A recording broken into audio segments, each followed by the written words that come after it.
Cool. Yeah. All right, Shalom. Shalom. First and foremost, we want to give all praises, honor, and glory to Yahawah, Ba'ashem, Yahawashi, Ba'ashem, Qadash. Double honor to the apostles and elders of Great Millstone, and peace and salutations to the elect. Okay, got the Elder Yahawashi from GMS Dallas here, Shaquat from GMS Dallas, and myself, Aina. And pretty much, you know, we're coming towards wrapping up this series of First Samuel, the book of First Samuel. We're doing chapters 29 and 30 today. So we've done, you know, from chapter 1 all the way up until now, you know, we're doing chapter 29. So we're going to continue what we left off last time. Basically in chapter 9, in chapter 28, we saw that Saul had went and inquired of familiar spirits and basically got condemned to death. And ultimately, you know, we're going to see what David was doing and the events that pretty much transpired right before Saul's death. So let's go ahead and get actually we can get that Romans that which is written before I learned it was that Romans 15, yeah. And then I'm gonna go ahead and share my screen real quick, read the first couple verses. Share this, yeah, because we gotta paint the battlefield. Got to paint the picture of the battlefield first. So this is 1 Samuel chapter 30 and verse 1. It says, and it came to pass when David and his men were come to Ziklag on the third day. Oh, I'm sorry. I skipped the chapter. I was reading ahead. My bad. This is the chapter we're going to start in. This is 1 Samuel chapter 29 and verse 1. Okay, it says, now the Philistines gathered together all their armies to Aphek. Okay, now Aphek was the city, of course. Let's get that word in the Hebrew. And that word Aphek is Strong's H. Apak. It says enclosure. It says a Canaanite city near Jezreel. And I know we had actually, let's get that Romans, and then after that we're going to get 1 Samuel 4. Go ahead and get that Romans Bible shot. This is Romans chapter 15, verse 4.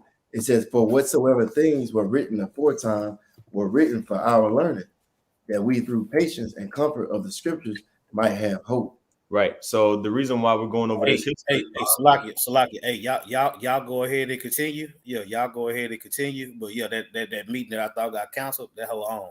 Okay, call to walk, and it's a spirit because I still got a partner. Yeah. Okay, Con, that's what's up. So I'm just go ahead and mute my shit. Okay, Con. It says, actually read that again, Bible shot. This is Romans chapter 15, verse 4. It says, for whatsoever things were written aforetime were written for our learning, that we through patience and comfort of the scriptures might have hope. Right. So this is the comfort and the patience that we get when we read the history of our forefathers, man, which again, we go over this all the time. Esau does not teach us in school. We're not going to learn it in college. We have to go through the scriptures and with the spirit of Yahawashi be able to internalize the spiritual lessons that are taught. Okay, so let's go ahead and go to 1 Samuel chapter 4, because that city Achish is a city that has a little bit of history, and basically it was a city that was commonly pitched on by the Philistines in order whenever we were going to go to war. Now, of course, we went over this chapter in the past, but read verse 1, Baba Kusha. 1 Samuel chapter 4, verse 1 reads, and the word of Samuel came to all Israel.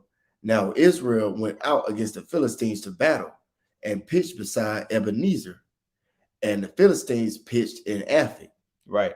So again, this is a city that was situated close to the border of Israel, because again, we're talking about the Philistines, which is a classification of Canaanites. So there's different, Canaanites, but the Philistines were, basically a tribe from the Canaanites, and they dwelt on the coast of the Mediterranean Sea. You see, as you can see here, right? And so I'm going to zoom in a little bit. If you can follow my mouse, these are the cities that typically the Philistines stayed in throughout, our occupation in in the land of Canaan. Now, this city that that's mentioned here, Aphek, right? This city is located here towards the north of the Philistine territory, right? And Aphek was pretty much a strategic location for the Philistines to gather there, because basically they were able to enter into Israelite territory by going down into the valleys, right? Like it says here, the plain of Megiddo. These were flat lands that were easily you could easily travel through them. Also, the valley of Jezreel, as you can see down here on the bottom right of the screen. So, and as we read, this chapter 29, just keep this in mind, that when you read 1 Samuel chapter 4, this is the same location that the Philistines pitched at when the Lord allowed the Philistines to take the Ark of the Covenant back in the beginning of this book when we started the series. So this is again, you can see the reason why the Philistines chose this location. I just thought that was interesting to pitch against Israel. So let's go back in 1 Samuel 29 and read verse 1 again. Okay. It's 1 Samuel chapter 29, verse 1.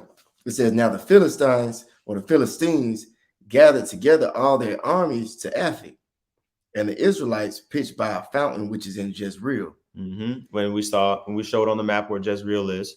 Okay, go ahead. Or the valley of Jezreel, I'll say. Go ahead. And the lords of the Philistines passed on by hundreds and by thousands, but David and his men passed on in the rearward. Okay. The rearward. Yeah. Gotcha.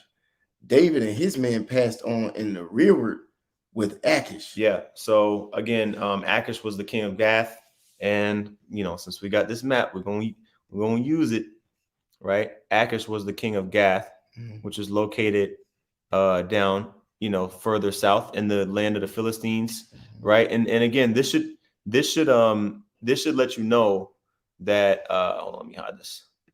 That this is the reason why the Philistines were constantly at war with Judah, because they basically lived in the same, area. But it was two different nations, separated, but it was in the same area. So they were constantly at war. So many wars and skirmishes happened along the borders of Israel and Judah, because of the Philistines basically constantly, gathering up their strength and coming back as soon as they had enough strength to gather another army, right? And so all the Philistines, when you read this chapter, all the kings of these different cities, Ashdod, Ashkelon, Gath, so on and so forth, Joppa, right? They all came up to this city, Aphek, and this is where they're having this meeting. Go ahead. Connie says, 1 Samuel 29:3. Then said the princes of the Philistines, what do these Hebrews here? Right. So after all of the different armies of the different cities of the Philistines met at Achish, the other, Philistine kings, right? Because there were different cities in Philistia, and each of them had their own princes and kings. They were like, yo, Achish, I'm sorry.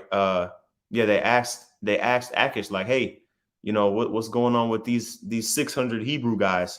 They're not Hamites, which that should prove to you right there, right, that Israelites are not Africans, man. Right. It's a difference. You see, that's another. Well, you would have to go. People wouldn't even look to go into that, but that's a proof right there. Yep. You know what I'm saying? Go ahead. Yep. 1 Samuel 29:3, it says, then said the princes of the Philistines, what do these Hebrews here? And Achish said unto the princes of the Philistines, is not this David, the servant of Saul, the king of Israel, which hath been with me these days or these years, and I have found no fault in him since he fell unto me unto this day? Yeah, because remember, David, he had fled, to the land of the Philistines in the past.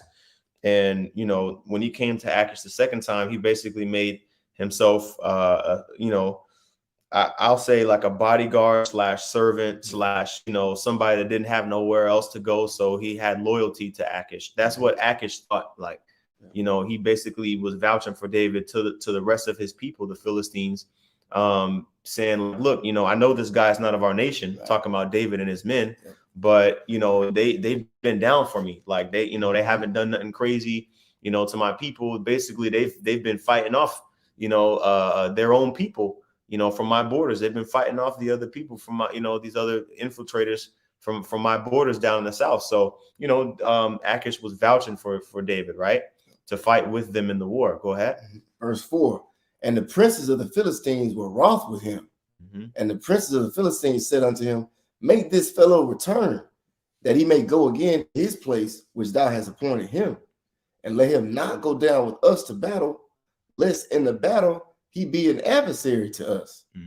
But wherewith and like the scriptures say, man, never trust thine enemy. And you know, really the Philistines they were in their right spirit.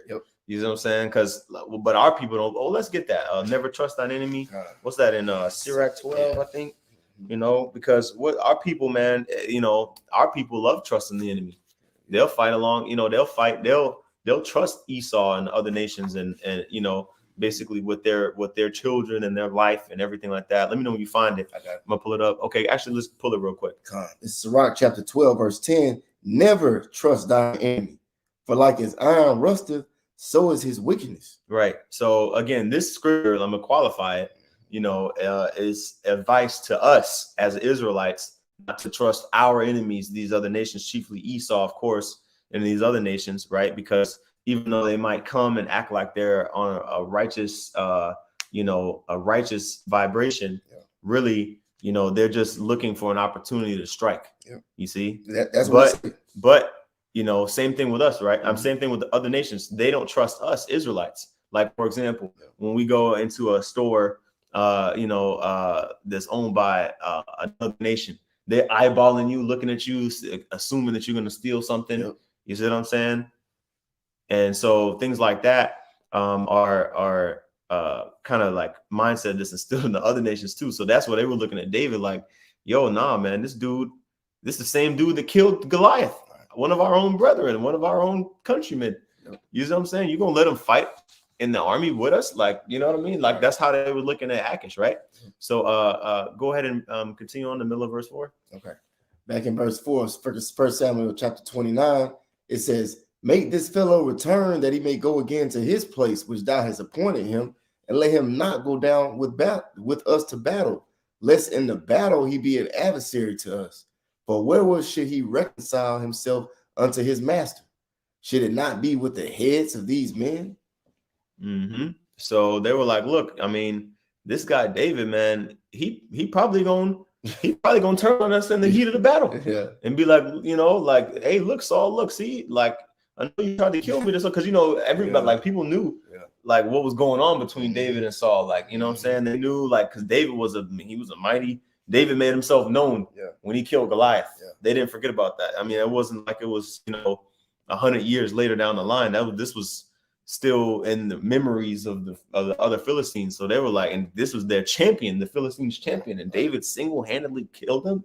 So of course the Philistines knew who David was, and they knew who they were going to war with against Saul. So they were like, look, even though this guy David and Saul not seeing eye to eye, what better opportunity would David have to reconcile himself with Saul than to kill us in the middle of a battle? Exactly. So that, of course, you know, they were like, nah, hell nah, Achish, nah, you tripping, man. Send this dude back.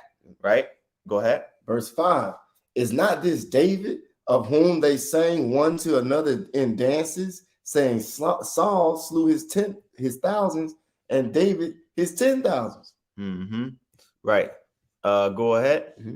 It says, then Achish called David and said unto him, surely as the Lord liveth, thou hast been upright, and thy going out and thy coming in with me in the host is good in my sight, for I have not found evil in thee since the day of thy coming unto me. Right. Let's stop there, because Achish, again, like, you know, when we go back to, if you were to go back to chapter 27, Achish and David, they developed a relationship, because David basically was showing himself as a servant, you know what I mean, to Achish, because he didn't really have anywhere else to go. He was fleeing from Saul, so he just dwelt in the land of the Philistines. And of course, you know, we're industrious people, we're a fruitful people, you know what I mean? Just like what Jacob worked for Laban. Laban didn't want him to go. He was like, yo, man, this like, yo, you so profitable, man. Just stay, just keep working. Yeah. You know what I mean? Yeah. And so, you know, Achish, he liked David, you know what I mean? Yeah. But he had to let him go.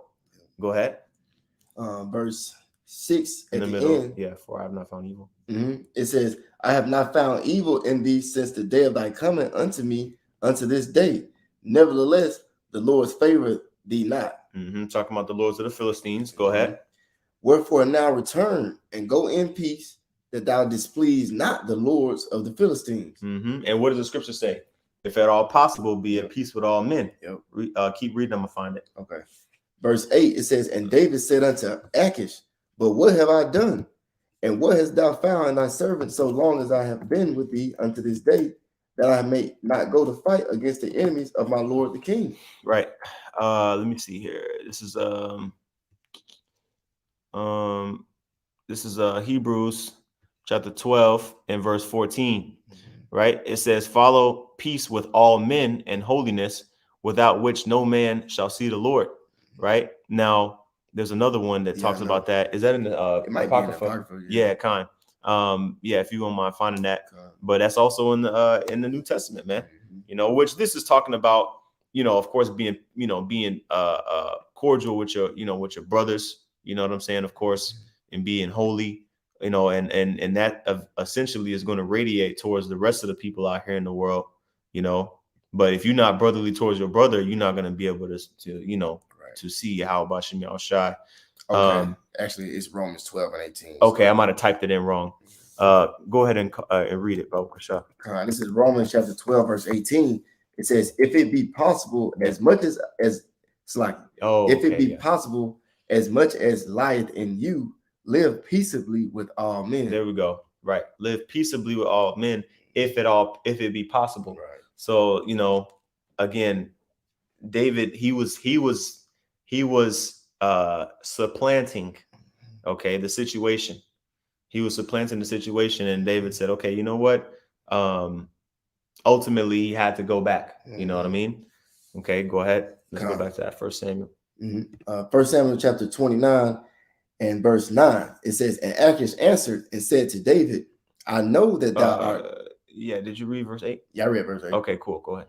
It says, verse 9, and Achish said, and Achish answered and said to David, I know that thou art good in my sight as an angel of the Most High, notwithstanding the princes of the Philistines have said, he shall not go up with us to the battle. Wherefore, now rise up early in the morning with thy master's servants that are come with thee, and as soon as ye be up early in the morning and have light, depart. So David and his men rose up early to depart in the morning to return into the land of the Philistines, and the Philistines went up to Jezreel. Now let's get Isaiah 55. The Lord's ways are the Lord's thoughts are not our thoughts, because ultimately this chapter is important to understand. We're going to go ahead and transition to the next chapter. It's important to understand when we read this following chapter. Ultimately, the Lord allowed David to show his faith, right, and to show his obedience to Yahawashi Yahawashi by putting him in a situation that he wasn't expecting. David was expecting to go to war with the Philistines against Israel, right, against his own people. But the Lord had a different plan for David, which was better off for him, because you know what I'm saying, it's not really, it'd be more beneficial to go to war with another nation than with your own people. You know what I mean? And the Lord gave him that opportunity. So let's get this and continue on in this First Samuel. Yeah, let me check the comment board real quick. Let me see. Okay, cool. All right, let's go ahead and continue on. All right, so you want me to just go into chapter 30 or read that first? Say 55. Oh, yeah. Hold that on deck. Right. Yeah, let's continue on in First Samuel 30. This is First Samuel chapter 30, verse 1. And it came to pass, when David and his men were come to Ziklag on the third day, that the Amalekites had invaded the south and Ziklag, and smitten Ziklag and burned it with fire. Okay, let's stop there. We'll get Isaiah next. And then I'm gonna pull up this map. So again, David and everybody, you know, and his men, I'll say, were all the way up north in Atha, right, with all the princes of the Philistines. So we had to go all the way back down, right? Because Ziklag was close to I want to say Gath. I want to say it was close to Gath, if I'm not mistaken. And so he had to go all the way back down, you know what I'm saying? All the way back down. And basically just to find out that the Amalekites, which you can see, this Gath, you know, Ziklag is close, you know, to the borders of the Amalekites, right? So, which we know Amalek to be what? The Edomites, one of the tribes of Esau. So, you know, and really, you can see that Esau's, the rest of the Edomite tribes were down here, so they weren't too far off. You know what I mean? And again, this is just kind of like a overall general area, right? Like everything isn't just completely, but this to give you a good idea. You can see how that would happen because they had a little bit of land, you know, a little bit of territory. I will say the Amalekites did, you know, and so they went up and they saw that these other Philistines, they all left their cities to go to war with Israel. So what better time? You know what I mean? What better time to go up and plunder the empty cities? You see what I'm saying? So let's get that in Isaiah 55. This is Isaiah chapter 55, verse 8. It says, "For my thoughts are not your thoughts, neither are your ways my ways, saith Yahawashi." You see that? And so ultimately, man, the Lord, he'll have a different plan for us than what we expect, you know, than what we, you know what I mean? Like we have plans, right? Oh, that goes into James. What is that? The 3rd chapter where it talks about let no man say, you know, next year I'll go up and do this and that, because it talks about Lord willing. Right. You see what I'm saying? If the Lord will, we will go up and do this. And I think it's the 3rd chapter. For ye ought to say. Yeah. I know it's 4. James 4. Let's pull that up real quick. Just, you know, while it's on the temple. What verse is that? You start at 14. 14, okay. Let no man say. Oh no, it's like it started at verse 13. Okay, yeah, I'll read it. It says James chapter 4. Let me make sure brothers can still see my screen. Okay, cool. All right, James chapter 4 and verse 13, it says, "Go to now, ye that say, today or tomorrow we will go into a city and continue there a year and buy and sell and get gain." Like basically, James was telling our people, like, hey, look, you guys make plans. You think that you know, are going to accomplish those things that you set your heart forth to do. But keep this in mind. It says, verse 14, "Whereas you know not what shall be on the morrow. For what is your life? It is even a vapor that appeareth for a little time and then vanisheth away." So even like, you know, when we plan out trips and everything like that, like if you're going on a road trip, or, you know, you going, you know, hop on a plane, you know what I'm saying? You don't know if that plane is going to get delayed. You don't know if a weather issue going to, you know, slow down your travel plans. Like, you know, you don't really know a lot. There's a lot of variables that are completely uncontrollable by you that could prevent you, or you could just, the Lord could just make your heart stop in your chest. The hour before you leave out your house. So you know, ultimately don't really know which direction the Lord going to take you. So just know that whatever plans that you make, that you have to pray to Yahawashi that, you know, if it be according to your will, like it says here. It says in the middle of verse 14, it says, "It is even a vapor," talking about your life. "It is even a vapor that appeareth for a little time and then vanisheth away. For that ye ought to say, if the Lord will, we shall live and do this or that. Right. But now you rejoice in your boastings." So again, you know, we need to keep this in mind.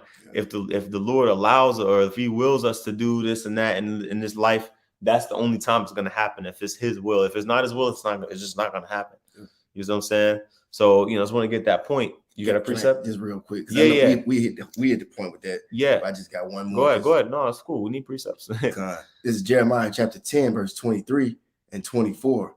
It says, "O Lord, I know that the way of man is not in himself. It is not in man that walketh to direct his steps. O Lord, correct me, but with judgment, not in thine anger, lest thou bring me to nothing." Break it down, bro. Yeah. So Jeremiah is telling you, he said, I know that our lives are not our own. You know, he says that it's not in us, but the Lord directs his steps. You see, and when judgment comes, he prays that the Lord corrects him, just in judgment and not in his anger, which is going to be righteous anger either way it goes, But he doesn't want the Lord to correct him in his anger, because the anger could, pretty much put him to death if it's the Lord's will. So Jeremiah knew that. Yep. And ultimately, man, with the Lord's judgment, it's not like we said, we brought that out. Was that Tuesday night? The Lord's not a respecter of persons. Exactly. You know what I'm saying? So he don't care about your status that you have in the world. He'll get you, man. Yep. You see? And so and he'll also protect those that love him. And no matter what their status is, he'll exalt those that, that are humble. Yeah.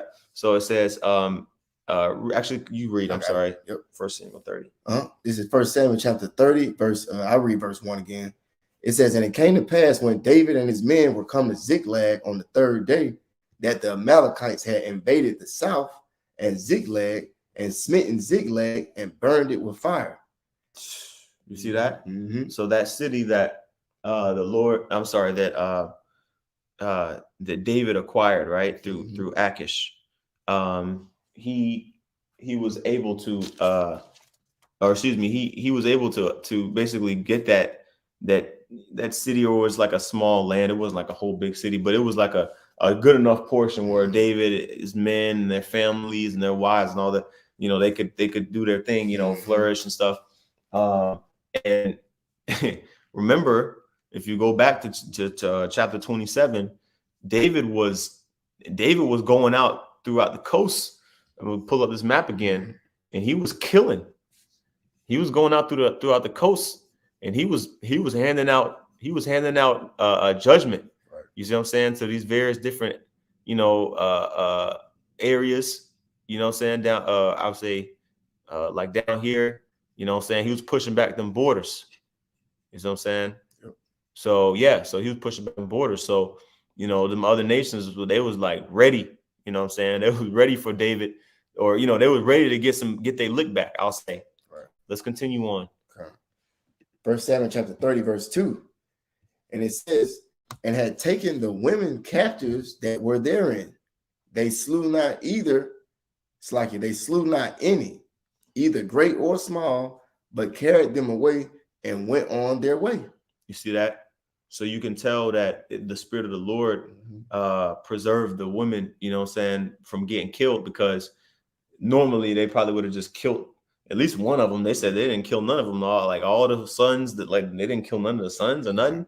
Because if that was us, David was going through, he was killing all the women, everyone. You know what I'm saying? Because he was like, look, I don't want none of these guys coming back and telling Achish like that I've been dusting off some of the Philistines too. Because Achish didn't know. Yeah. Achish didn't know that David was, I'm talking about back when, when he was dwelling with Achish, in that year, like the previous couple chapters, when he was dwelling with Achish, that year and a half or so time period. Yeah. Achish didn't know that that David was like, some of them people that he was slaying was Philistines. Yeah. He was just thought that basically, he was protecting his land.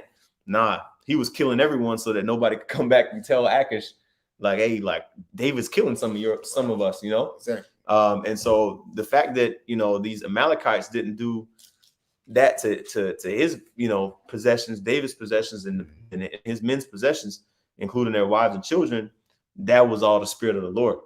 Okay, now let's continue on. You got something I can read. I'm just trying to see something real quick. Okay, I'm gonna read. Brother. It says in verse 30, so David and his men came to the city, and behold, it was burned with fire, and their wives and their sons and their daughters were taken captives. Then David and the people that were with him lifted up their voice and wept until they had no more power to weep. You see? And this is a moment where they had to be strong, man. You know what I'm saying? They had to gird up their loins, so to speak, because they could have, a lot of people, in that instance, they would have jumped ship. You know what I'm saying? A lot of people in that instance may not have had the mental fortitude to be able to persevere. And you know what I'm saying? In that time where the Lord basically had it to where they came back home thinking that, they was going to chill at least and to see everything, you know, all of their dwellings burned down to the ground and all their shit destroyed. You see what I'm saying? This is stuff that if it was to happen to us in these times, how would we react? If you can't, like, you know, if you came home from a trip, or you came home from working out of town, and you came home and you came back and your house is burned down, you know, and your wife, you know, and your 3 children are gone, nowhere to be found, how would you react? You see? And that's what, you know, it comes down to. We have to maintain our integrity, man.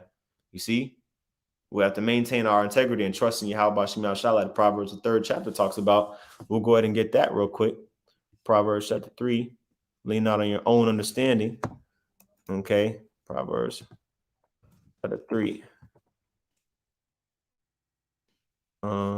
Trust. Yeah, this is verse 5. And then again, man, again, this is something that David did not depart from. That's why the scriptures talk about how David was a man after the Lord's heart. We're going to see how he reacted, but let's get this real quick. This is Proverbs 3 and 5. Trust in the Lord, Yahawah, with all thine heart, and lean not unto thine own understanding.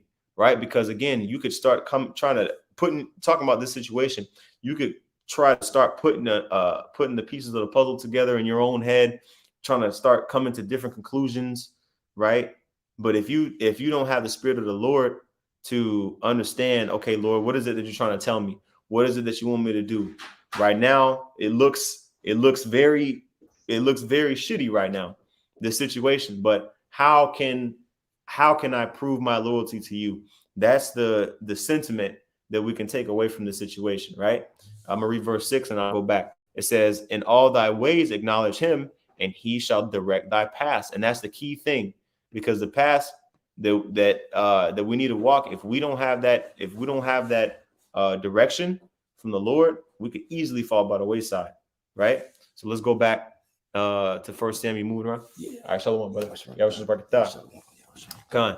It says in verse 4, in verse 5, and David's 2 wives were taken captives, Ahinoam the Jezreelitess, and Abigail, the wife of Nabal the Carmelite. Okay. And so, you know, David wasn't an exception. He was also, you know, going through it, right?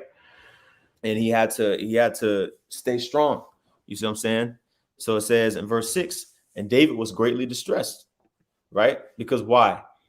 Just like how Moses in the wilderness, people were coming to Moses, complaining to Moses about how the Lord brought them out to the wilderness, you know, just to kill him and all this and that. And he had to bear that, you know, like that slander. You see what I'm saying? Even though it wasn't true. But David, you know, he was like, damn, like these people, they looking at me like I'm the reason why all this happened, right? Because people, man, look, most people aren't spiritual. Like a lot of people, like when calamity happens to them, when crazy stuff starts happening, you know, to people in their lives, they start blaming the Most High. You see, they're in that spirit of Job's wife. You know, why still holdest thou thine integrity? Curse the Most High and die. That's that mentality that's pushed out in the earth when shit happens to you that's unfavorable. Okay, but the small portion of people that actually have a level of spiritual understanding, they're going to understand that if I don't take this time to glorify and magnify Yahawashi, then I'm not going to be able to succeed. Okay, and so it says in verse 6, and David was greatly distressed, for all the people spake of stoning him, because the soul of all the people was grieved. Okay, make sure I'm still good. Make sure I'm still good, still alive. All right, cool. All right. Still grieved. Where we at? Okay, in the middle of verse 6, every man for his sons and for his daughters, but David encouraged himself in the Lord his power. Okay, so that's the key. And I'm going to see if I can pull up a cross reference here. David encouraged himself, man. You know, which is a beautiful thing. You see? Okay. Here we go. We probably brought out a couple of these in the past. You see, probably brought a couple of these in the past, man. Yeah, I'm gonna get this one. I like this one. Psalms chapter 40:1. It says, to the chief musician, Psalm of David, I waited patiently for Yahawashi, and he inclined unto me and heard my cry. He brought me up also out of an horrible pit. Also, that's just like how it talks about when King David was going through all those things. That's where most of the Psalms came from. He was genuinely speaking on his life experiences. You know what I'm saying? It's just like how these so-called rappers, you a real one if you rapping about real stuff that happened to you, you know. But he always wrote Psalms about how he trusted in the Lord and how the Lord delivered him time and time again. That's why it's so many. You know what I'm saying? Now, all the Psalms ain't attributed to David, but the majority of them are. You see? And that vibration, and the way that he carried himself and the way that the Lord dealt with him is going to land on his house. It's going to rest on his house. That's why the house of David is so important. You know? God. It even tell you in the kingdom that the least of the Israelites is going to be like David. Man. That's heavy. You know, Con. Go ahead. Con. It says, verse 2, he brought me up also out of an horrible pit. Okay, and that horrible pit represents the crappiest, grungiest situation you can think of. If you think that your day, you know, is going bad and your week went bad or your month went bad, you know, well, read some of the stories that the shit like this chapter here. Some of the stuff that David, you know, that the Lord, you know, allowed David to experience in order to test his, you know, to prove himself, you know. I'll say, think about what's that, Amos 5, where it talk about getting away from a barrel, then getting away from a snake, then getting away from a lion. It's gonna always be something. Mm-hmm. That was King David's version of it. That's why when it came to his punishment for numbering Israel, he didn't want to have to go on the run again. One of those options was to have to flee from your enemy. He never wanted to do that again. Man, you see. So when you think about all the different things that happened to David with him, you know, even though he was in the flesh, he had fleshly thoughts and all those different things that we do, but the Lord was directing his steps. God. You know, when it talks about a righteous man, when it talks about a man doing what he's supposed to do and his enemies being at peace with him, you see all those different things in David. You saw those things in Yahawashi. You see, so with the examples that we given, with these things written aforetime for our learning, it lets us know not to panic. It lets us know prayer over panic. Saul panicked. David prayed. How many psalms are attributed to Saul? Man, you see what I mean? Go ahead. It says, out of the miry clay, and set my feet upon a rock, and established my goings. Right, and who's ultimately our foundation? Who's that solid foundation? Yahawashi, man. You see, that's what I'm saying. That's why David called Solomon his Lord. He was speaking in the spirit for those that can receive it. That's right. Right. So let's go back here. Oh yeah, Slide. Go ahead. Yep. So let's go back here to First Samuel 30, and I read verse 6. So verse 7, it says, and David said to Abiathar the priest, Ahimelech's son, and remember Ahimelech, and was basically the chief priest at that time, and well, he was dead by this point, but Saul killed him, and all the other priests, he slew the whole city of the priests. Talking about Saul, right? So Abiathar was the only remaining son of Ahimelech, right? And so ultimately he became, by process of elimination, the next priest, right? It says, I pray thee, bring me hither the ephod. And so remember how Abiathar, the only thing he brought with him when he fled from the city of the priest was the ephod, man. Okay, when he ended up fleeing to David. So David had the ephod that whole time that he was catching all his hell. Right. And when it comes to the ephod, notice when David tapped into the ephod, he was in dire straits. Yep. Every time. I would say him tapping into the ephod is him putting his trust in the Lord. Those two things are synonymous. That's one way of saying it. You see, it constantly talks about how David trusted in the Lord. You see, David made decisions on his own. He had integrity, all those different things. But when it came to the point of where it was bigger than him, he went straight to the Lord. Lord, tell me this. Tell me what to do. What you want me to do, Lord? I want to do what you want me to do. I don't want to mess this up. He always had that mentality. You know what I'm saying? And the ephod, I would say between the ephod, the urim and the thummim, and all the things that the priests had, that's how they communicated with the Lord to know whether or not to go to war, whether not to go to war. You see? Man. You got it? Yep. That word. And even when the ephod did come into play, the Lord put the spirit on Abigail to let him know, no. Wait a minute. Don't do that. Yep. You know what I'm saying? With the holding the ball situation, the Lord always put somebody or something around to keep David straight. Man, that's heavy. Yep, that word ephod is Strong's H646. Apawad. It says a priestly garment. Okay, it's a priestly garment, a shoulder cape or a mantle, outer garment. It says worn by an ordinary priest and made of white linen typically.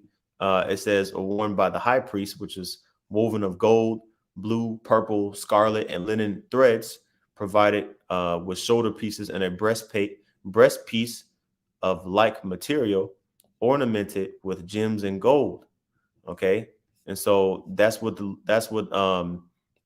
David wanted to be brought forth, right? Because when you put the ephod on, basically, you know, you incur the spirit of Yahawah Shem Yahawashi. It's basically used, you could say, like as a conduit to invoke the spirit of Yahawah Shem Yahawashi, and that's what David, he never deviated from that, right? So continuing on in verse 8. Oh yeah, verse 8, it says, and David inquired at the Lord Yahawah Shem Yahawashi, saying, shall I pursue after this troop? Shall I overtake them? Right. And these are things like, you know, that we can apply to our daily lives. Like if you're going through something right now, you watch this video, you're going through something that you don't know which way to go, or you don't know what decision to make. And of course, you know, brothers are there for counsel. Like the scriptures say, you know, do nothing without counsel. You know, at this point, David didn't have anybody that he can consult in the flesh. So it led to him consulting to Yahawah Shem Yahawashi. And there's nothing wrong with praying to the Lord and asking for him to give you, you know, direction on which decision to make. And he can answer you through a brother. A lot of times that's what happens, you know, or in other ways. OK, but ultimately the Lord answered David. Right. It says in the middle of verse 8, and he answered him and said, pursue, for thou shalt surely overtake them and without fail recover all. So look at that. Look at the blessing that we have as Israelites to actually have the ability to consult with the Most High and know for a surety that whatever the Most High tells us, that's what's going to happen. That's a beautiful thing, man. You see, because the scriptures say, we read Isaiah 55 earlier, but we didn't get the part where it talks about the Lord's word is not going to return unto him void. So whatever the Lord says, that's what's going to come to pass, man. Okay. And so that's the comforting part. Imagine that comfort that David got when he heard that. That's the comfort that we get when we read the scriptures that talk about, you know, like, for example, Revelation 13 and 9 and 10. He that killeth with the sword must be killed with the sword, so on and so forth. Knowing that one day the Lord is going to deliver us out of this crap hole known as Babylon the Great, or AKA America. Okay. And so this is the comfort, okay, that the spirit of the Heavenly Father brings, okay, that assurance. And it says in verse 9, so David went, he and the 600 men that were with him, and came to the brook Besor, where those who were left behind stayed. Okay, so again, they kind of split off, you know, because there was a lot of traveling going on. You know, they were still very tired from, you know, going from all the way up from what was that city, Atha, I believe it was, all the way back down to Gath. Right. And then just to find this out, that they had to go find out where their children, like, you know, where their daughters and their sons and their wives were. Right. So some of them were you know, some of them were tired. So verse 10, David pursued, he and 400 men, for 200 abode behind, which were so faint that they could not go over the brook Besor, right? So there was like, you know, a body of water that they had to cross. And they were like, man, like 200 men just stayed behind and you know, abode, you know, they stayed behind because they couldn't, you know, they couldn't really take it, you know what I'm saying? Like all the stuff that was going on. So they just stayed behind. They were physically tired, all that. It says in verse 11, and they found an Egyptian in the field, right? So, and this is the thing, man, being able to persevere when you tired like that, because the other 400 men that went on, of course, they were tired too. You know what I'm saying? A lot of times, man, yo, bro, we don't feel like continuing on, but we have to. You see what I'm saying? We have to, man. It's our reasonable service. You see, sometimes we don't have the motivation, you know what I mean? But when we tap into the spirit, oh, I got to get it now. I'm thinking about it. Don't get it then. Yeah, man. All right, I'm good to go now. My meeting over with. Hey, call Allah, Yahawashi. All right, this is 2 Corinthians. Yeah, man, tell me about it. Same here. 2 Corinthians 4:16. It says, for which, hold on, let me pull up. Let me see here. No, let me get straight to the point. 2 Corinthians 4:16. For which cause we faint not, but though our outward man perish, yet the inward man is renewed day by day. You see, so we're not gonna faint, man, because of, you know, our flesh being tired, because we know that the Lord has given us that spiritual gas to keep going.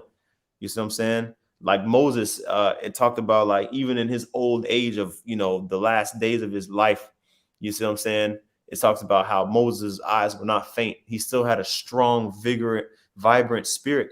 You see what I'm saying? Even at 120 years old, when the Lord finally, you know, called the spirit home. You see? So, and I'm gonna get this next verse and I'll jump back. It says, verse 17, for our light affliction, which is but for a moment, worketh for us a far more exceeding an eternal weight of glory. All right. So again, man, like, you know, the stuff that we go through in this life, it seems heavy, it seems hard now, but so did, you know, cutting up a piece of chicken with a knife when you were a little kid. So did riding a bike when you were a little kid. So did learning how to drive a car before you knew how to drive. Those all seemed like, you know, enormous tasks that you never going to be able to accomplish, right? Various different things that we've accomplished in life. But when we do it, it's like, man, that shit was easy. Right? So how much more in the kingdom when ultimately when, you know, the Lord delivers us from all these perils, right, that we face in these multiple different incarnations, you know, even up until now, when we finally, you know, enter into those chambers of the Lord, the chariots, Lord willing, with those men, you know, like this gonna seem like a light affliction. You see, like, dang, like this is all we had to do and we got this, man, damn, this is a good ass deal. But right now, it's just like Deuteronomy 28, 1-14. Mm. When we finally get those new bodies and everything is changed for the better, we're gonna be like, man, bruh, you know what I'm saying? Say it's gonna be like waking up from a bad dream, man. You know, yep. But people fail to realize that Deuteronomy 28, 1-14 is the kingdom of heaven, and that option never went away. Right. The creature was made subject to vanity for a reason. Yep. You see? Kind So now when after this nuclear destruction, you see, you already had the flood. Now the fire is coming. After you have the fire, that's when you start forever. You see, we learning how to conduct ourselves forever based on what happened in the past. You know, we have these examples. Like, we're gonna keep on saying it. The way Saul acted versus the way David acted, that's two different houses, all under Israel.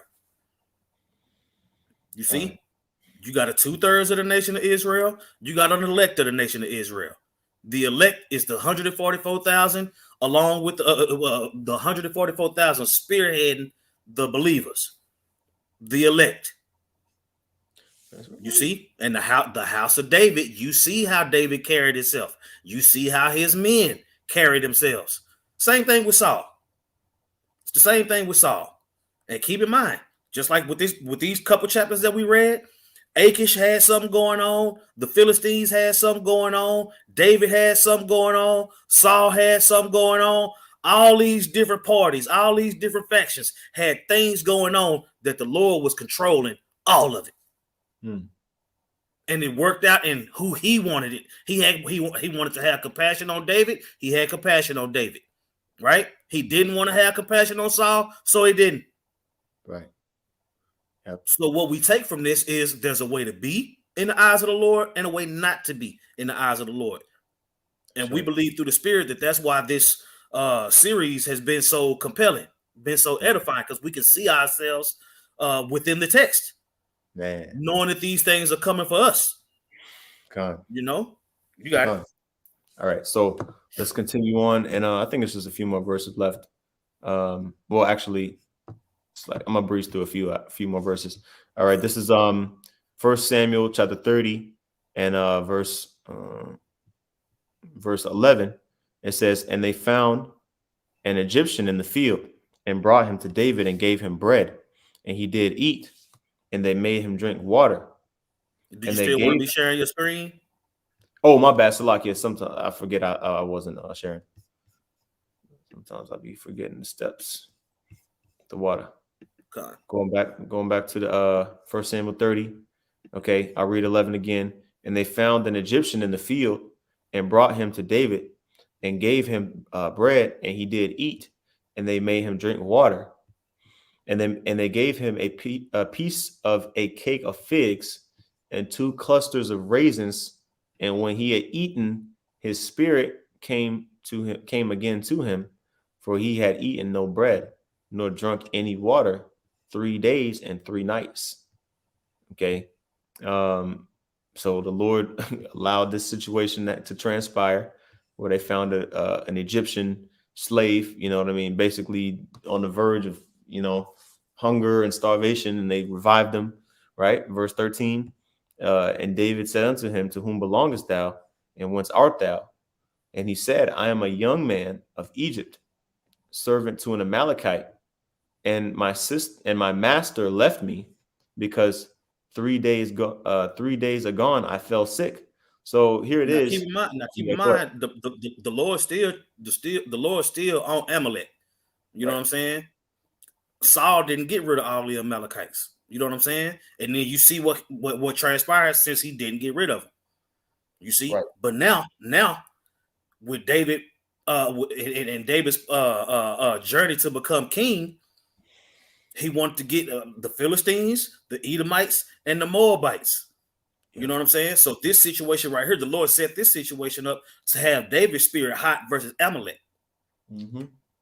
You see, because as we continue to read, David ended up subduing the Edomites and putting them under his foot. That's right.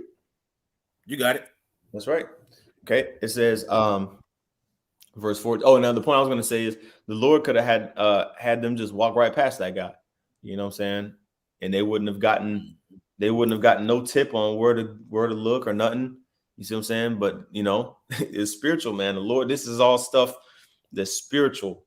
You see what I'm saying? We read that Proverbs 3. The Lord, Yahawashi, is directing these paths of these men to do this, That's and it right. Says in verse 13, verse 14, this is the words of the Egyptian servant continuing.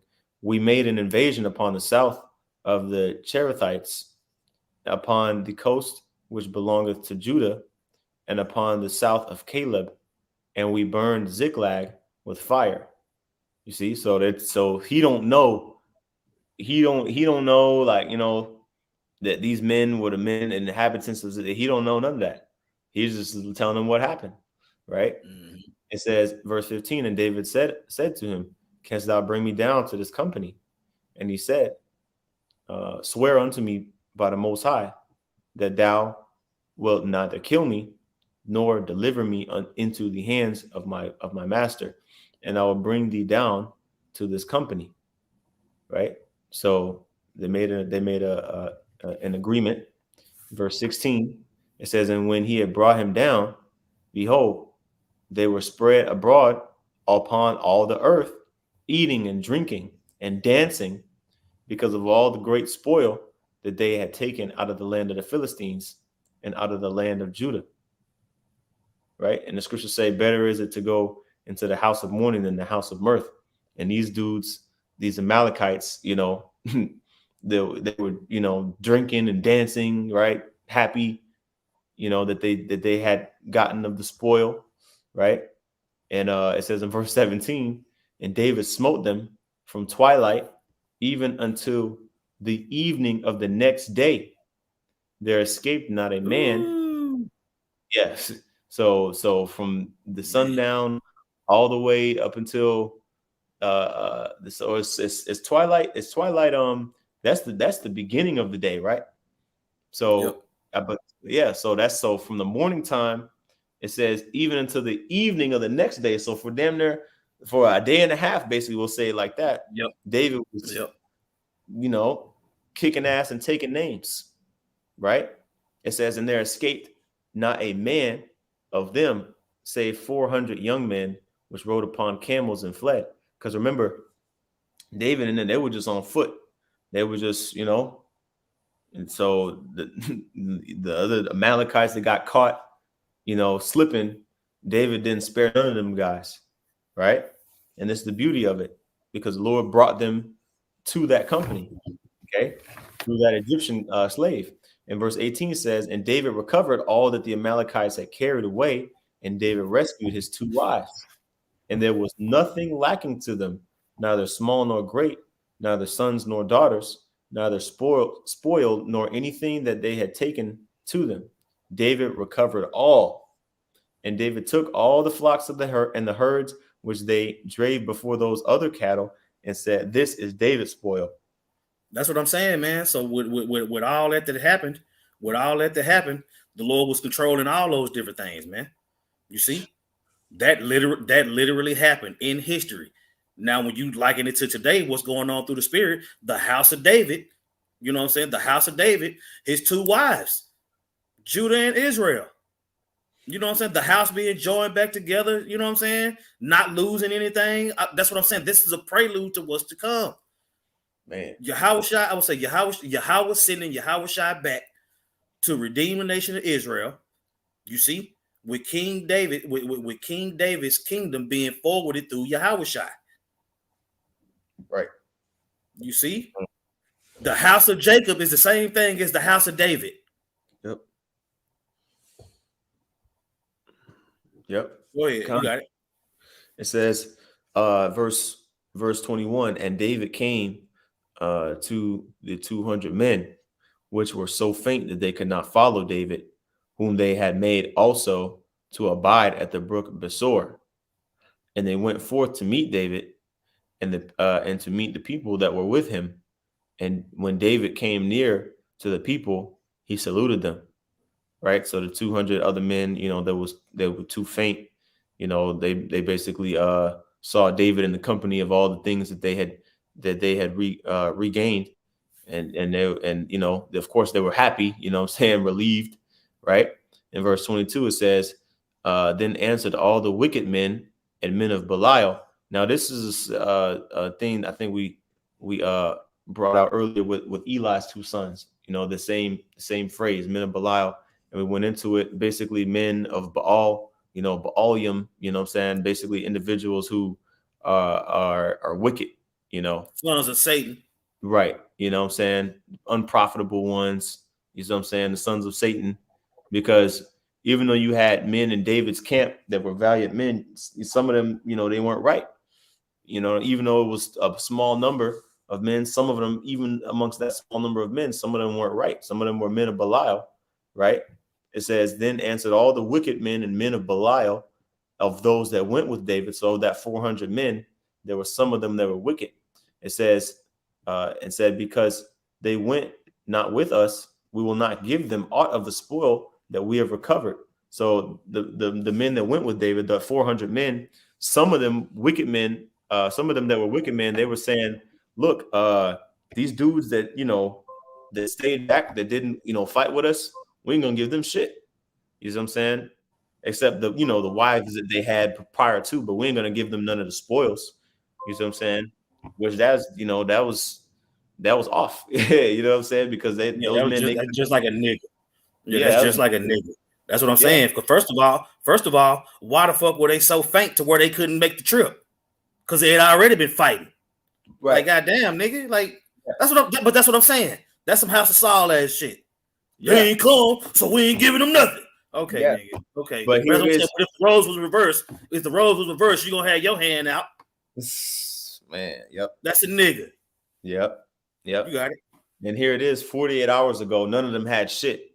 You know what I'm saying? Right. Well, that's why it's important, like, you know, if we get a little bit, like, if the Lord bless a brother with a little bit of, you know, relief financially or whatever the case is, like, we got to remember, we all came into this world with nothing, man. You know what I'm saying? The scriptures talk about that in James. You know, if it's in your power to do good and you just say, well, hey, you know, depart in peace, you know, the Lord going to take care of you, but you don't have nothing, you don't give them anything to basically make them more well off, but it's in your power to give, then you having faith with no works, which is dead. So, you know, these men, they were in that wicked category of being stingy, which that's the definition of a niggard, by the way. Stingy, a niggard, you know. But it says, save to every man and his wife and children, that they may lead them away and depart. You know, so they were bearing that grudge in their heart because they were too faint to continue with them. But this is David's response, again, showing he was spiritual. Verse 23, then said David, you shall not do so, my brethren, with that which the Lord Yahawah hath given us, who hath preserved us and delivered the company that came against us into our hand. You see? So David was like, nah, man, y'all tripping, man. Get these men, divide up the spoils, you know? It says in verse 24, for who will hearken unto you in this matter?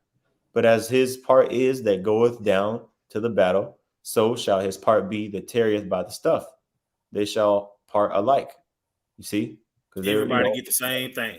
Just like in the kingdom. Everybody get the same penny. Of course, there's levels to it. You know what I'm saying? You got the apostles and elders and like-minded men on down. It's levels to it. But that's what I'm saying. The kingdom of heaven is that penny. That penny represents the kingdom of heaven. You see? So it's the same concept. And it's still dealing with the house of David. Yep. Go ahead. It says in verse 25, and so was and it was so from that day forward that he made it a statute and an ordinance for Israel unto this day. Let a king, a priest, right, made a statute, made an ordinance unto this day. That's talking about up until this day with me and you right here. Man, letting you know that David is going to be king under Yahawah, Shem Yahawashi. You see those little subtleties within the text? A lot of people just read right over it. No. King David made that an ordinance for Israel unto this day. Speaking of then and now. Okay? The Lord set it up according to what's that? Ezekiel 37 said David gonna be the king. And Yahawashi is gonna forward the house of David. You got to be able to know what that shit means. Well, not that shit, I'm sorry. But you got to be able to know what that means, man. Go ahead.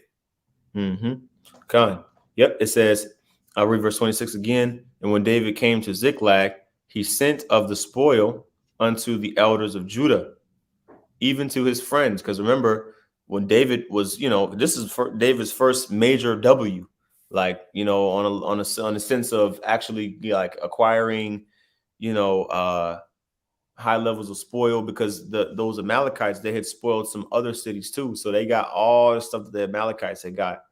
And David's men, they pretty much were content with what they had, but David had an excess, and sent gifts. He had enough to send gifts to those that supported him back, when he was fleeing from Saul, right? And it says, even to his friends, saying, behold, a present for you of the spoil of the enemies of the Lord. Okay. And it says, to them which were in Bethel, and to them which were in South Ramoth, and to them which were in Jatir, and to them which were in Aroer, and to them which were in Sifmoth, and to them which were in Estetama. It says, and to them which were in Rawchaa, and to them which were in the cities of the Jeremielites, and to them which were in the cities of the Kenites, and to them which were in Hormah, and to them which were in Karashan, and to them which were in Atha, and to them which were in Hebron, and to all the places where David himself and his men were wont to hunt.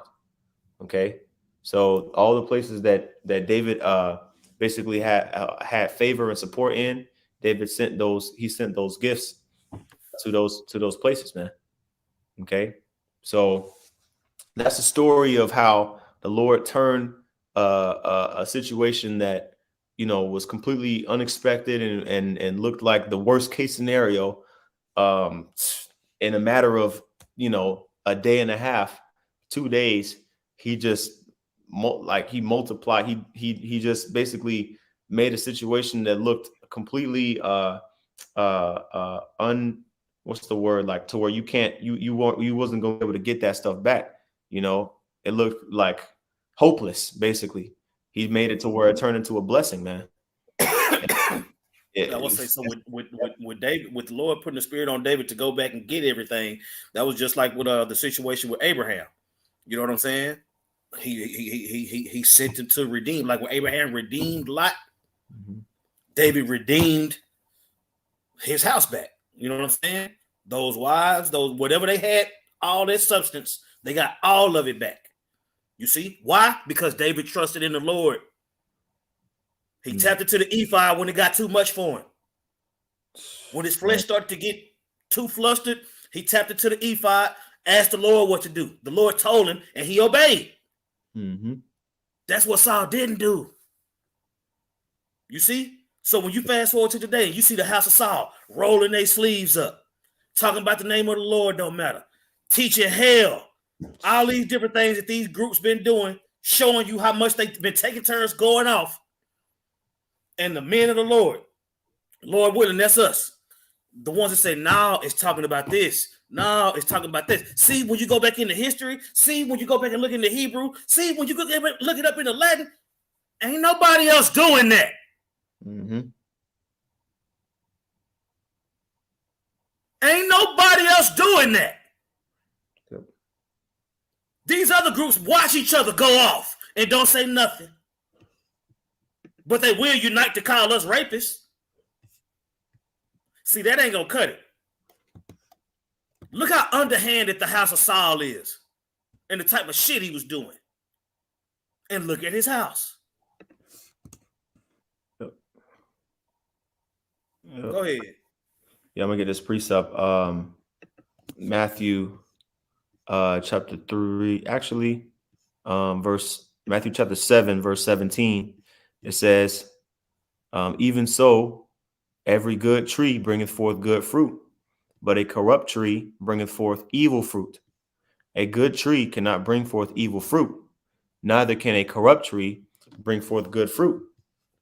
It says, every tree that bringeth forth not good fruit is hewn down and cast into the fire. Wherefore, by their fruits ye shall know them. Okay, and the fruits represents the works, right? Represents a man's works. So you can tell by a man's works what manner of tree or what manner of person, what manner of man that he is, okay, and what his intentions are. And those that you see doing the will of the Yahawashi are those that, if we continue in those works, those are the ones that's going to be receiving that penny, like we talked about. They're going to be receiving that prophet's reward, okay?